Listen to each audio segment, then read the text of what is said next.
ඔබ විශ්වාසයෙන් ඇදහිල්ලෙන් එන්න.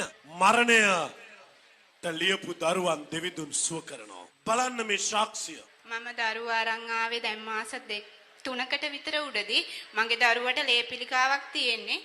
ලේ පිළිකාව මාසෙන් මාසෙට බ්ලඩ් එක දෙනවා.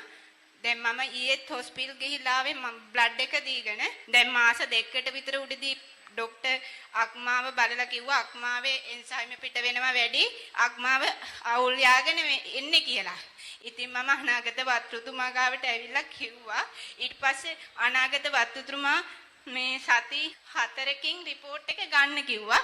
මම ඊයේ හොස්පිටල් එකට බ්ලඩ් එකක් දීලා ආව අක්මාව සම්බන්ධව. ඊයේ හොස්පිටල් එකෙන් ડોක්ටර් රිපෝට් එක ඇවිල්ලා තිබ්බා. ડોක්ටර් රිපෝට් එක බලලා කිව්වා අක්මාව හොඳයි කියලා පාස්ටර්. Praise the Lord. ඔබ විශ්වාසයෙන් ඇදහිල්ලෙන් එන්න. මරණයට ලියපු දරුවන් දෙවිඳුන් සුව කරනවා. අපි සුවයි කියලා කියන්නේ කට වචයට නොවේ. ඒ රිපෝට් එකත් සමගම අපිට ගෙනල්ලා ඔප්පු කරන්න ඕනේ.